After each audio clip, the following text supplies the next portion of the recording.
ನಾನು ಅವರು ರಾಘವೇಂದ್ರ ಕಾಮತ್ ಅಂತ ಲಿರಿಸಿಸ್ಟ್.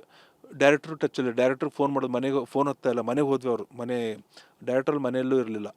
ಇವಾಗ ಏನು ಮಾಡೋದಪ್ಪ ಅಂತ. ಪ್ರೊಡ್ಯೂಸರ್ ಇಲ್ಲ, ದುಡ್ಡುಗಳು ಹೊಂದಿಸೋಕೆ ದುಡ್ಡುಗಳಿಲ್ಲ. ಏನೋ ನಾವು ಅಡ್ಜಸ್ಟ್ ಮಾಡ್ಕೊಂಡು ಎಲ್ಲ ರೆಡಿ ಮಾಡ್ಕೊಂಡು 1ನೇ ತಾರೀಕು ಹೊರಟ್ವಿ ಇಲ್ಲಿಂದ. ಹೋಗಿ 1ನೇ ತಾರೀಕು 6 ಗಂಟೆ ಅವ್ರ ಮನೆಗೆ ಹೋದ್ವಿ. ಮನೆಗೆ ಹೋದ ತಕ್ಷಣ 6 ಗಂಟೆ ಕರೆಕ್ಟ್ ಡೋರ್ ಬೆಲ್ ರಿಂಗ್ ಮಾಡಿದ್ವಿ. ಡೋರ್ ಓಪನ್ ಮಾಡಿದ್ರೆ ಕೆಲಸಕ್ಕೆ ಬಂದರು. ಹೀಗೆ ಬೆಂಗಳೂರಿಂದ ಬಂದಿದ್ವಿ ನಾವು. ಬನ್ನಿ ಬನ್ನಿ ಅಂತ ಕರ್ಕೊಂಡೋದ್ರು. ಕೂತಿದ್ರು, ವೇಟ್ ಮಾಡಿ, ಅವರು ಮನೇಲಿದ್ದರು, ಆಲ್ರೆಡಿ ಕೂತಿದ್ರು.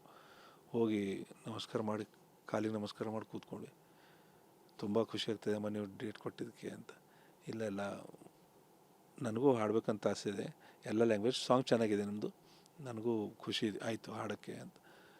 ಮತ್ತು ತಿಂಡಿ ಕೊಟ್ಟರು, ಕಾಫಿ ಕೊಟ್ಟರು. ಕಾಫಿ ಕುಡಿದ್ವಿ. 1-2 ನಿಮಿಷ, 1-5 ನಿಮಿಷ ಆ ಕಡೆ ಈ ಕಡೆ ಮಾತಾಡಿದ್ವಿ.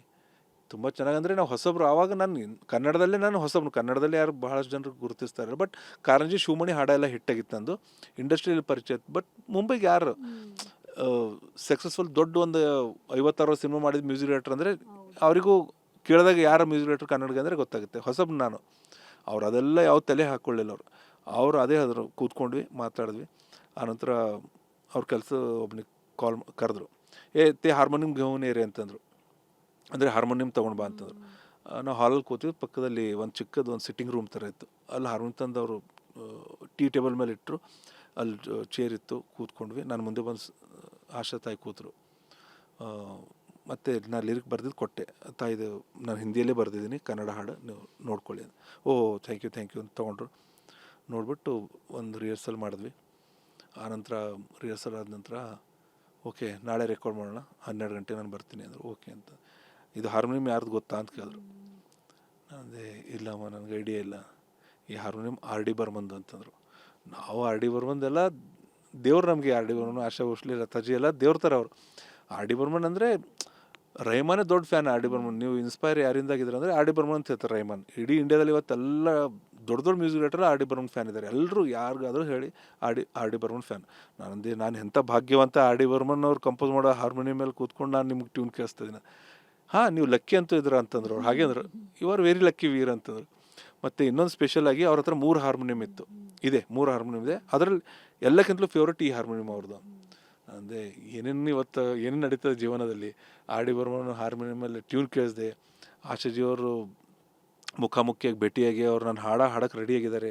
ತುಂಬ ಖುಷಿ ದಿನ ಅಂತ ಅನ್ನೋ ಥರ ನನಗೆ ಒಂದು ಲೈಫಲ್ಲಿ ಒಂದು ಏನೋ ನಡೀತದೆ, ಒಳ್ಳೆ ಶುಭ ಕಾರ್ಯ ಅಂತಂದು ಒಂದು ಅದ್ಭುತ ಖುಷಿ ಇತ್ತು.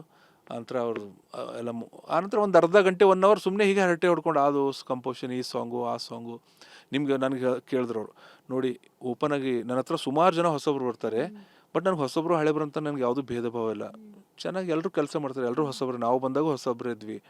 ನೀವೆಲ್ಲ ಚೆನ್ನಾಗಿ ಕೆಲಸ ಮಾಡೋಕ್ಕಷ್ಟೇ ನಮಗೆ ಆಸೆ ಇರೋದು. ಸಾಂಗ್ ಚೆನ್ನಾಗಿದೆ, ಹಾಡೋಕ್ಕೆ ನನಗೆ ಇಷ್ಟ ಆಯಿತು, ಹಾಡೋಕ್ಕೆ ನನಗೆ ಒಪ್ಕೊಂಡೆ. ಬಟ್ ನೀವು ಓಪನ್ ಆಗಿ ಹೇಳಿ, ನಿಮ್ಗೆ ಯಾವ ಶೈಲಿಯಲ್ಲಿ ನಾನು ಹಾಡಬೇಕು, ಯಾವ ಥರ ನಾನು ಹಾಡಬೇಕಂತ ನೀವು ಓಪನ್ ಆಗಿ ಹೇಳಿ. ನನ್ನ ಹತ್ರ ಸುಮಾರು ಜನ ಬರ್ತಾರೆ, ಅವ್ರಿಗೆ ಏನು ಬೇಕು ಅಂತಂದೇ ಗೊತ್ತಾಗಲ್ಲ, ಕನ್ಫ್ಯೂಸ್ ಆಗ್ತಾರೆ ಅವರು. ನನಗೆ ಕನ್ಫ್ಯೂಸ್ ಆಗಿಬಿಡುತ್ತೆ. ಸರ್ ನಿಮ್ಗೆ ಏನು ಬೇಕು ಓಪನ್ ಆಗಿ ಹೇಳಿ ಅಂದರೆ. ಅದೇ ತಾಯಿ, ನಿಮಗೆ ನಾನೇನು ಹೇಳೋದು, ನೀವು ಪಂಚಮದ ಜೊತೆ ಹಾಡುಗಳು ಎಷ್ಟೊಂದು ಹಾಡಿದ್ರೆ ಆ ಶೈಲಿ ನನಗೆ ಹಾಡಿ ಅಂತಂದರು. ಅಂದರೆ ಈ ಸಾಂಗ್ ಸಿಚುವೇಶನ್, ಸಾಂಗ್ ಅಂದರೆ ಕ್ಲಬ್ಬಲ್ಲಿ ಒಂದು ಹೀರೋ ಹೋಗಿರ್ತಾನೆ, ಅಲ್ಲಿ ಒಂದು ಡಾನ್ಸರ್ ಹಾಡ್ತಾ ಇರ್ತಾಳೆ, ಹೀರೋಲ್ಲಿ ಕೂತಿರ್ತಾನೆ. ಅಂದರೆ ಇದು ಐಟಮ್ ಸಾಂಗ್ ಅಂತಂದರು. ನನ್ನ ಐಟಮ್ ಸಾಂಗ್ ಅಂತ ಎಷ್ಟು ದೊಡ್ಡ ದಿಗ್ಗಜರಿಗೆ ಐಟಮ್ ಸಾಂಗ್ ಇದೆ ಅಂತ ಹೇಳಿಕ್ಕೆ ನಮ್ಗೆ ಸಂಕೋಚ. ನಾವು ಒಂದು ಕ್ಲಬ್ಬಲ್ಲಿ ನಡೆಯುತ್ತೋ ಸಾಂಗ್, ಬಟ್ ಅವರು ಓಪನ್ ಆಗಿದ್ರು, ಐಟಮ್ ಸಾಂಗ್ ಇದು ಅಂತ ನಾರ್ಮಲ್ ಆಗಿ. ಐಟಮ್ ಸಾಂಗ್ ಇದು ಅಂದ್ರೆ ಹೌದು ತಾಯಿ, ಐಟಮ್ ಸಾಂಗ್. ಓಕೆ ಆಯಿತು, ಅರ್ಥ ಆಯ್ತು ಬಿಡಿ ಅಂದರು. ನೀವು ಪಂಚಮದವ್ರು ನೀವೆಲ್ಲ ಎಷ್ಟು ಪಿಯಾ ತು ಅಬ್ ತು ಆಜಾ ಮತ್ತು ದುನಿಯಾ ಮೇ ಅದೆಲ್ಲ ಮಾಡಿದ್ರು, ಎಷ್ಟೊಂದು ಹಾಡು ಹಾಡಿದ್ರಲ್ಲ, ಆ ಶೈಲಿಯಲ್ಲಿ ಹಾಡಿ ಸಾಕಮ್ಮ ಅಂತ. ಓಕೆ ಆಯಿತು. ನೆಕ್ಸ್ಟ್ ಡೇ ಬಂದರು, 12 ಗಂಟೆಗೆ ಸ್ಟುಡಿಯೋ ಬಂದರು. ನಾವೆಲ್ಲ ವೇಟ್ ಮಾಡ್ತಿದ್ವಿ. ನಾವು 11-11:30 ಹೋಗಿದ್ವಿ. ಬಂದರು ಎಲ್ಲ. ಮತ್ತೆ ಇನ್ನೊಂದು ಸರಿ ಟ್ರ್ಯಾಕ್ ಕೇಳಿದ್ರು ಸ್ಟುಡಿಯೋದಲ್ಲಿ. ಕೇಳಿ ಮೈಕಲ್ಲಿ ಹೋದರು. ಒಂದು 3 ಅವರ್ಸ್ ಟೈಮ್ ತೊಗೊಂಡ್ರು. ಅಂದ್ರೆ ಸೋಲೋ ಸಾಂಗ್ ಇತ್ತಲ್ಲ, ಒಂದು ಪಲ್ಲವಿ 2 ಚರಣ ಇತ್ತು. 3 ಅವರ್ ಆರಾಮಾಗಿ ನಿಂತ್ಕೊಂಡು ನೋಡಿ, ಒಂಚೂರು ಬೇಜಾರು ಮಾಡ್ಕೊಳ್ಳಿಲ್ಲ. ಏನೋ ಅವರಿಗೆ ಆಲ್ಮೋಸ್ಟ್ ಆ ಟೈಮಲ್ಲಿ 75 ಆಗಿತ್ತು ಅನಿಸುತ್ತೆ.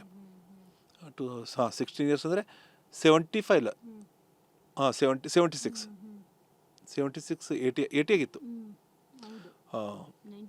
92 ಇಲ್ಲ 76 ಆಗಿತ್ತು. ಆದರೂ ಅಷ್ಟು ಪೇಷನ್ಸಿಂದ ನಿಂತ್ಕೊಂಡು ಹಾಡಿದ್ರು. ಅಂದರೆ ಕರೆಕ್ಟ್ ಇದೆ ಅಲ್ವಾ, ನಿಮ್ಗೆ ಏನಾದರೂ ಕರೆಕ್ಷನ್ಸ್ ಇದ್ದರೆ ಹೇಳಿ ಅಂತೆಲ್ಲ ಸಮಾಧಾನ ಕೇಳಿದ್ರು. ಮತ್ತೆ ಆನಂತರ ಕೂತ್ಕೊಂಡು ರೈಮಾನೆ ಆ ಥರ ರೆಕಾರ್ಡಿಂಗ್ ಮಾಡ್ತಿದ್ರು. ಆರ್ ಡಿ ಬರ್ಮನ್ ಯಾವ ಥರ ರೆಕಾರ್ಡಿಂಗ್ ಮಾಡ್ತಿದ್ರು, ಅವ್ರ ರಿಹರ್ಸಲ್ ಹೇಗಾಗ್ತಿತ್ತು, ಎಲ್ಲ ನಮ್ಮ ಹತ್ರ ಸುಮ್ಮನೆ ಅಂದರೆ ಚಿಕ್ಕ ಮಗು ಥರ ನಮ್ಮ ಹತ್ರ ಡಿಸ್ಕಷನ್ ಮಾಡಿದ್ರು. ನಾವು ಹೊಸಬರು, ಪರಿಚಯ ಇಲ್ಲ, ಆದರೂ ಅಷ್ಟಾಗಿ ನೋಡಿ ಆ ಥರ ಅವ್ನು ಹಾಗೆ ಮಾಡ್ತಿದ್ರು, ಅದು ನನಗೆ ಇಷ್ಟ ಆಗಿಲ್ಲ, ಇವ್ರು ಇದು ಮಾಡಿ ತುಂಬ ಅದ್ಭುತ ಇತ್ತು ಅಂದರೆ ಈ ಥರ ತನ್ನ ಮನಸ್ಸು ಬಿಚ್ಚಿ ಎಲ್ಲ ಮಾತಾಡಿದ್ರು. ತುಂಬ ಅದ್ಭುತ ಕ್ಷಣ ಇತ್ತು. ಆನಂತರ ಏನೋ ನಾವು ಪೇಮೆಂಟ್ ಒಂದು ಅಂದ್ಕೊಂಡ್ವಿ, ಅಮ್ಮ ಪೇಮೆಂಟ್ ಎಷ್ಟು ಅಂತ ಕೇಳಿದ್ವಿ. ಅವರು ನೀವೇನು ಅಂದ್ಕೊಂಡಿದ್ದೀರಾ ಅಂತ, ನಮ್ದು ಸ್ವಲ್ಪ ಕಡಿಮೆ ಇದೆ ಅಮ್ಮ ಅಂತ. ಹೌದಾ, ಎಷ್ಟಿದೆ ಅಂತ, ನಾವು ಒಂದು ಅಮೌಂಟ್ ಅದೇ, ಹೌದಾ ಆಯ್ತು ಕೊಡಿ ಪರವಾಗಿಲ್ಲ ಅಂತ. ಏನು ನಾವು ಮುಂಚೆನೂ ಪೇಮೆಂಟ್ ಮಾತಾಡಿಲ್ಲ, ಆ ನಂತರ ಮಾತಾಡಿಲ್ಲ, ಒಂದೇನೋ ಪೇಮೆಂಟ್ ಅವ್ರಿಗೆ ತುಂಬ ಚಿಕ್ಕ ಪೇಮೆಂಟೇ ಅದು, ಏನೊಂದು ಮಾತೆತ್ತಿಲ್ಲ, ಒಂದು ಕವರೆಲ್ಲ ಕೊಟ್ವಿ, ಆಯ್ತು ಪರವಾಗಿಲ್ಲ ಕೊಡಿ ಅಂತ ತೊಗೊಂಡ್ರು. ಮತ್ತೆ ನಮಸ್ಕಾರ ಮಾಡಿ ಬಂದ್ವಿ. ಬಂದ ತಕ್ಷಣ ನ್ಯೂಸ್ ಗೊತ್ತಾಯ್ತು ಇಲ್ಲಿ. ಅವತ್ತು ಕೂಡ ಬಂದಿದ್ದನ್ನ ಬೆಳಗ್ಗೆ ಬಂದೆ, ಅವತ್ತು ರೆಕಾರ್ಡಿಂಗ್ ಮುಗಿಸ್ಕೊಂಡು ನೆಕ್ಸ್ಟ್ ಡೇ ಬಂದೆ. ಅವತ್ತು ಸಾಯಂಕಾಲ ಬಂದ್ವಿ ನಾವು ರಾತ್ರಿ. ಬೆಳಗ್ಗೆ ಬಂದಾಗ ಅವತ್ತು TV 9 ಲೈವ್ ಇತ್ತು ನಂದು. ಆಶಾ ಭೋಸ್ಲೆ ಅವ್ರ ಬಗ್ಗೆನೇ ಒಂದು ಕಾರ್ಯಕ್ರಮ ಮಾಡಿದ್ರು, ಲೈವ್ ಪ್ರೋಗ್ರಾಮ್ ಮಾಡಿದ್ರು ಅವತ್ತು. ಅಂದರೆ ಒಂದು ಅದ್ಭುತ ಸೆನ್ಸೇಷನ್, ಅದೊಂದು ಅದ್ಭುತ ಕ್ಷಣಗಳು, ಅದು ಮರೆಯೋಕ್ಕಾಗಲ್ಲ. ಬಟ್ ದುಃಖ ಇವತ್ತು ಇದೆ ಅಂದರೆ ಆ ಸಾಂಗ್ ಒಂದೆರಡು ಕಡೆ ಟ್ರೈ ಮಾಡಿದ್ವಿ, ಅದು ಫಿಟ್ ಆಗ್ತಾ ಇರಲಿಲ್ಲ ಅವರಿಗೆ. ಕೆಲವೊಬ್ಬರು ಒಂದು ದೊಡ್ಡ ಡೈರೆಕ್ಟ್ರಿಗೆ ಹೋಗಿ ಕೇಳಿಸಿದ್ದೆ ನಾನು, ತುಂಬ ದೊಡ್ಡ ಡೈರೆಕ್ಟ್ರ್.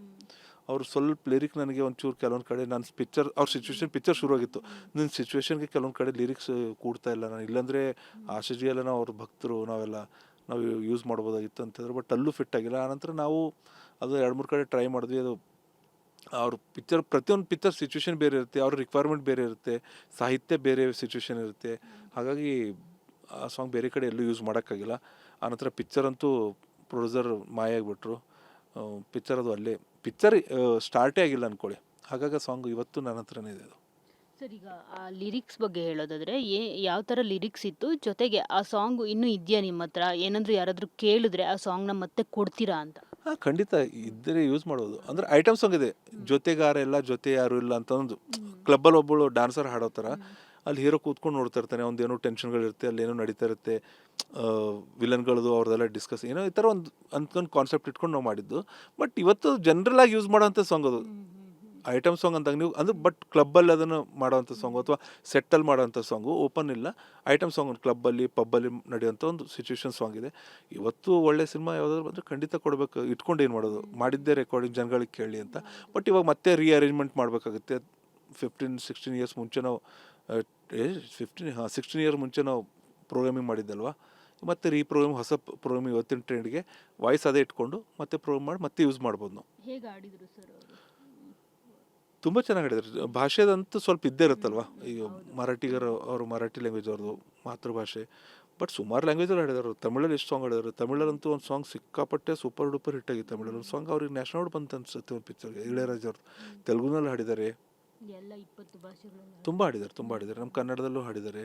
ಹಾಗಾಗಿ ನಮ್ದು 2ನೇ ತಾರೀಕು ರೆಕಾರ್ಡ್ ಆಗಿದ್ದು, ಮತ್ತೆ ಮುಂಗಾರದ 4ನೇ ತಾರೀಕು ರೆಕಾರ್ಡ್ ಮಾಡಿದ್ದಾರೆ. ಫಸ್ಟ್ ನಮ್ದಾಗಿತ್ತು, 2 ಡೇಸ್ ಬಿಫೋರ್ ನಮ್ಮ ರೆಕಾರ್ಡಿಂಗ್ ಆಗಿತ್ತು.